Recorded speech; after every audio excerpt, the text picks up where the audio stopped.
মানুষের পরিবার থেকে, মানুষের সংসার থেকে অভাব দূর না হওয়ার পিছনে মাত্র 4টা কারণ দায়ী থাকে। আপনার সংসারে যদি অভাব লেগে থাকে, আপনি দেখেন আপনার সংসারের মধ্যে 4টা কারণ আছে কিনা। যদি এই 4টা কারণ আপনার অভাবে আপনার সংসারের মধ্যে থেকে থাকে, তাহলে ভেবে নেবেন যে আপনার সংসারে অভাবের পিছনে আপনি নিজে দায়ী। তার মধ্যে প্রথম নম্বর কারণ হলো ওই সংসারের মানুষেরা আল্লাহর শুকরিয়া আদায় না করা। আল্লাহ পাকের শুকরিয়া আদায় করে আল্লাহ পাক বলেন, লা ইন শাকারতুম লা আযীদান্নাকুম ওয়া লা ইন কাফারতুম ইন্না আযাবি লাশাদীদ। যে ব্যক্তি আমার শুকরিয়া আদায় করে, আমি আল্লাহ পাক তার নিয়ামতকে বাড়িয়ে দেই। আল্লাহ পাক বলেন, যারা নিয়ামতের শুকরিয়া আদায় করে, তাকে যে কম পজিশনে রেখে দিয়েছে আমি, তার একদম দেওয়ালে পিঠ থেকে গেছে, তাকে রক্ষা করার মতো কিচ্ছু নাই। এক ওয়াক্ত খাইছে, আরেক ওয়াক্ত খাওয়ার মতো কিছু নাই। তারপরে ওই এক ওয়াক্ত খেয়ে আমার রবের প্রতি শুকরিয়া আদায় করেছে, আমি আল্লাহ পাক তার নিয়ামতকে বাড়িয়ে দিয়ে সুখময় জীবন দান করে দেই। আর যদি ওই অবস্থার মধ্য থেকে সে না শুকরি করে, তাহলে আমি আল্লাহ পাক তার নিয়ামতটাকে আস্তে আস্তে ছিনিয়ে নিই।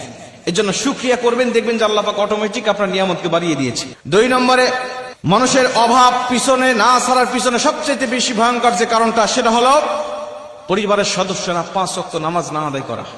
এবং হাদিসে এটাও এসেছেন, অনেক মানুষ নামাজ পড়ে কিন্তু মনোযোগের সাথে নামাজ না পড়া, এটা হলো অভাবের আরেকটা কারণ। আপনি 5 ওয়াক্ত নামাজ পড়বেন কন্টিনিউ এবং মনোযোগের সাথে নামাজ পড়বেন, আল্লাহ পাক আপনাকে উত্তম রিজিকের ব্যবস্থা করে দিবেন।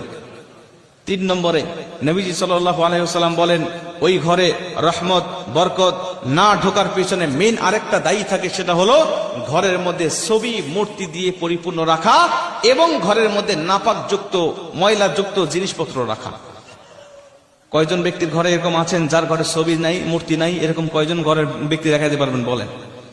অধিকাংশ মাহফিলে গেলে আমাদেরকে ঘরের মধ্যে বসতে দেয়, দেখি দেওয়ালে চতুর্দিকে ছবি টানানো আছে, নিজের ছবি, বাবার ছবি, দাদার ছবি, 14 পুরুষের ছবি টানানো আছে, নেতার ছবি, পশু পাখির ছবি, বিভিন্ন ছবিগুলো টানিয়ে রেখেছেন ঘরের মধ্যে। নবীজি বলছেন, যে ঘরে ছবি মূর্তি থাকে ওই ঘরে রহমতের ফেরেশতা প্রবেশ করে না। আর রহমতের ঘরের ফেরেশতা থেকে যে ঘরটা শূন্য, ওই ঘরের মানুষেরা কখনো রিজিকের অভাব থেকে কখনো মুক্ত হতে পারে না। জোরে কর নাউজুবিল্লাহ। এই জন্য যার ঘরে ছবি মূর্তি আছে, আজকে মাহফিল থেকে যাওয়ার পরে প্রথম নম্বরে আমল হবে আপনার ঘর থেকে ছবি মূর্তি নামিয়ে ফেলবেন। রাজি আছেন তো ইনশাআল্লাহ? 4 নম্বরে নবীজি বলেন, ওই ঘর থেকে অভাব দূর না হওয়ার পিছনে মেইন যে কারণটা, সেটা হলো ঘরের মানুষেরা মিথ্যা কথা বলা, মিথ্যার চর্চা করা।